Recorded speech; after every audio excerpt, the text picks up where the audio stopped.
बेनज़ीर, आप सबसे पहले कहिएगा, क्या समझती हैं, क्या सिविल नाफरमानी की कॉल के लिए अभी पाकिस्तान तहरीक इंसाफ को रुक जाना चाहिए? और महमूद साहब जो बात कर रहे हैं वो सियासी तौर पर पीटीआई के तनाजुर से कितनी अहम और कितनी मंतक बनाती है?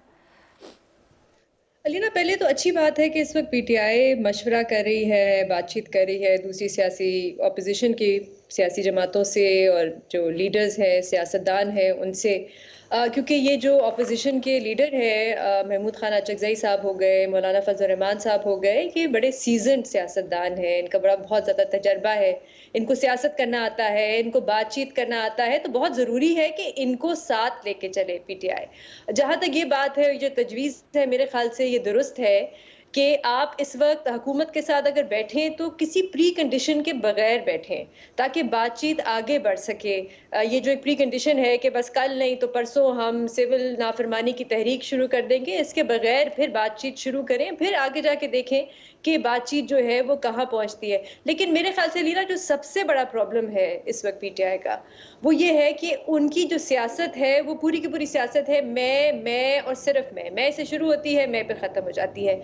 आपने तहरीक अकेले चला के देख ली, आपने जलसे भी कर लिए, आपने एहतजाज भी कर लिया, धरने की भी कॉल दे दी, अभी भी आप एक सिविल नाफरमानी की तहरीक का ऐलान कर रहे हैं, आपको कुछ खास उससे हासिल नहीं हुआ। पिछली बार आप इस्लामाबाद गए तो रियासत ने खुल के ताकत का इस्तेमाल किया, इस्टेब्लिशमेंट आपसे बात नहीं करना चाहती, अदालतों से आपको कोई खास इस वक्त शायद रिलीफ नहीं मिलेगा आईनी तरमीम के बाद, तो आपके पास ऑप्शन क्या रह जाती है? ऑप्शन अलीना, मेरी राय में इस वक्त बहुत जरूरी है कि मुल्क में एक ब्रॉडर अलायंस बने, एक नेशनल अलायंस बने, जिसमें पीटीआई का होना बहुत जरूरी है, क्योंकि पीटीआई का एक बहुत बड़ा वोट बैंक है, एक बहुत बड़ा सपोर्ट बैंक है।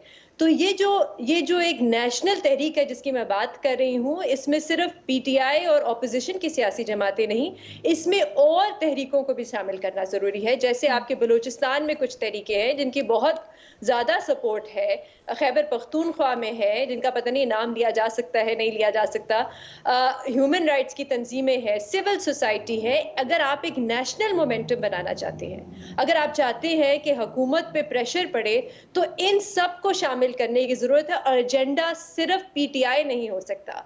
ठीक है, आप एक सियासी जमात हैं, आपको लगता है कि आपके जो लीडर हैं उन पर गलत केसेस बनाए जा रहे हैं, उनको रिहा किया जाए, आपके और भी कारकुनान हैं, बिल्कुल ये एक मुतालबा हो सकता है। लेकिन अगर आप एक नेशनल मोमेंटम बनाना चाहते हैं तो एजेंडा ब्रॉडर होना चाहिए, जिसमें आपके ह्यूमन राइट्स के इश्यूज हैं, आपके सोसाइटी और सोशल इश्यूज हैं मुल्क में। क्योंकि अलीना, मुझे तो खौफ आता है, मैं आपको सही बताऊं, ये नीड ऑफ द आवर है इस वक्त। जितनी तेजी से ये हाइब्रिड निज़ाम हमारी, पता नहीं कुछ जमहूरी निज़ाम का कुछ बचेगा भी है नहीं बचेगा, जितनी तेजी से ये हाइब्रिड निज़ाम आगे बढ़ रहा है, तो ये एक अर्जेंट नीड है कि अपनी मैं की सियासत से आप बाहर निकलें, और जो तंजीमें हैं, तहरीकें हैं, जिनके जेन्युइन ग्रीवेंसेस हैं रियासत से, उनको शामिल करें, एक ऑर्गेनिक मूवमेंट बनाए।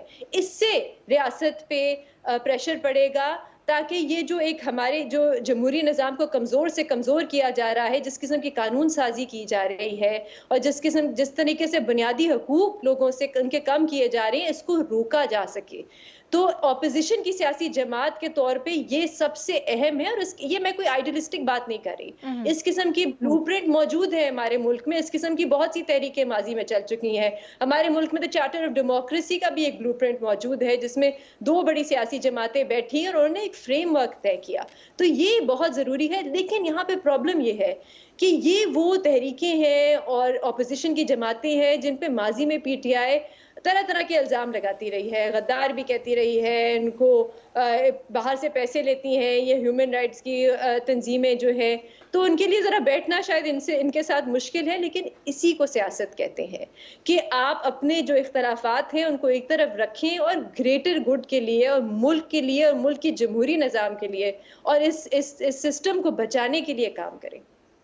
इरशाद भट्टी साहब, जहाँ बेनज़ीर कह रही हैं बिल्कुल दुरुस्त, लेकिन हमने देखा कि जब बानी तहरीक इंसाफ ने ड्यूरिंग द वीक बात की सहाफ़ियों से भी, अपने पार्टी लीडरान से भी, तो आपने ही हमें बताया था कि बड़ा उनको शिकवे शिकायत थे। उन्होंने कहा बाहर सारा माहौल बड़ा गुडी गुडी चल रहा है, यहाँ पर मैं अंदर पाबंद सलासल हूँ। तो क्या इस वक्त पाकिस्तान तहरीक इंसाफ ये करना चाहेगी भी कि सिविल नाफरमानी को मौखर कर दे?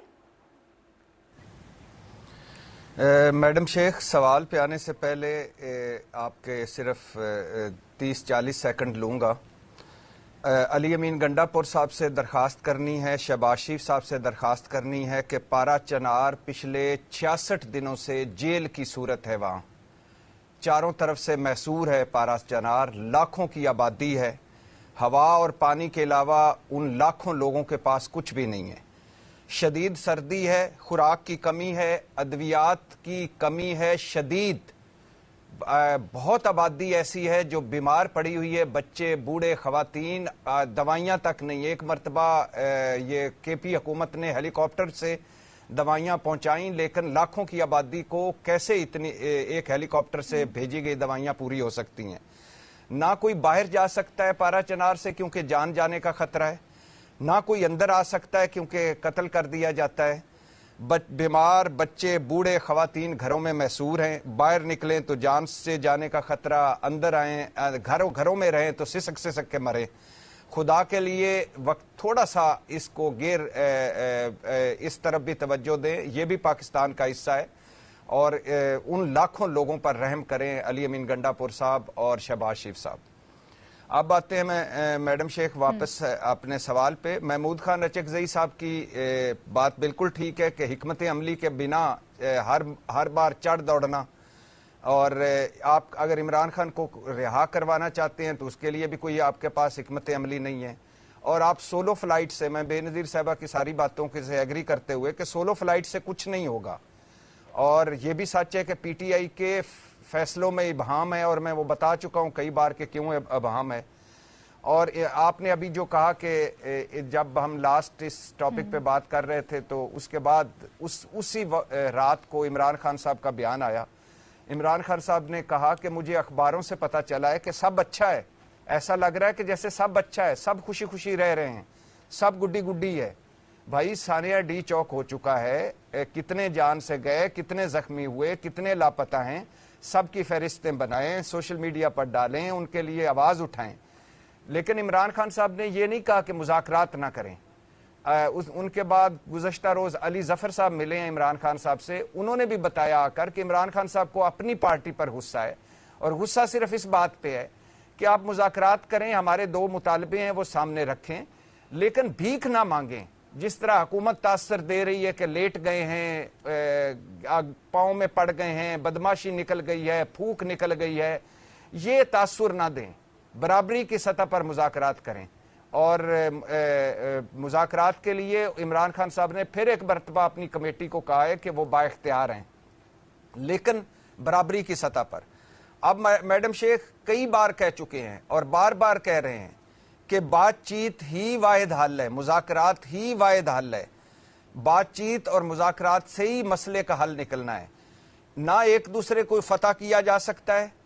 اگر کسی کو کوئی وہم ہے، کوئی شک ہے تو کر لے، پھر اور بھی کر لے. پہلے تو 77 سالوں میں ایسا ہوا نہیں، اگر اب ہو سکتا ہے تو ہو سکتا ہے ہو جائے. نہ ایک دوسرے کو ختم کیا جا سکتا ہے، نہ لڑ کر اور مسلسل لڑ کر کسی کا فائدہ ہے، الٹا ملک اور قوم کا نقصان ہے. اور میں اس میں ایگری کرتا ہوں کہ محمود خان اچکزئی سے بھی اور بے نظیر نے بھی جو کہا اور جو آپ نے بھی سوال اٹھایا کہ اعتماد سازی کے لیے، گڈ فیتھ کے لیے عمران خان صاحب کو کچھ دنوں کے لیے سول نافرمانی کی تحریک مؤخر کر دینی چاہیے، تھوڑی سی آگے لے جانی چاہیے. اور حکومت کو بھی اپنے رویوں، اپنے بیانوں، جو آگ اگلتے بیانوں کو تھوڑی سی لگام دینی چاہیے. حکومت کو بات چیت کا کم از کم ماحول پیدا کر لے، کم از کم اتنا ہی کر لے کہ ماحول پیدا کر لے، تھوڑی سی سنجیدگی ایکٹنگ کر کے دکھا دے، شاید بات بن جائے. اور آخری بات، جیسے پی ٹی آئی نے حکومت کو پہلی بار حکومت مانا ہے اور اس سے بات چیت کے لیے تیار ہوئی ہے، اب اگر آپ پرانے گڑے مردے اکھاڑتے رہیں گے کہ 2018 میں ہمارے ساتھ یہ ہوا، 2013 میں فلاں کے ساتھ یہ ہوا، 2024 میں سب کچھ ہو چکا ہے، اگر آپ وہ بھی کرنا چاہتے ہیں تو اب حکومت کو بھی پی ٹی آئی کو سیاسی جماعت مانے. تخریب کار، یہ نہ تخریب کار ہے ساری جماعت، نہ دہشت گرد ہے، نہ یہ فتنے ہیں، نہ آپ سارے لگ جائیں اور اگلے 50 سال تک ان کو ختم کر سکتے ہیں. یہ بڑھیں گے اور لیکن اس سے کیا ہوگا؟ نفرت اور تقسیم بڑھے گی. تو کم از کم ماحول پیدا کریں اور بیٹھ کر ہی مسئلے کا حل نکلے گا. سر کوئی خبر ہے آپ کے پاس؟ بڑی اندر کی باتیں ہوتی ہے نا کہ پاکستان تحریک انصاف کہیں لینے تو نہیں والی واپس کال، اور اس کے لیے ماحول بن رہا تھا؟ جی میڈم شیخ، اس پہ بات ہو رہی ہے. پاکستان تحریک انصاف، آپ کو پتہ ہے 2 مرتبہ، ایک مرتبہ بشرا بی بی کی ملاقات ہوئی ہے 5.5 گھنٹے عمران خان سے، اور دوسری بھی ہوئی ہے. اس کے علاوہ اب ان کے سیاستدانوں کی بھی ہو رہی ہے. تو اگر تھوڑی سی کوئی 19-20 ہو جائے تو وہ یہ تحریک کو آگے لے جا سکتے ہیں، مؤخر کر سکتے ہیں. ٹھیک ہے.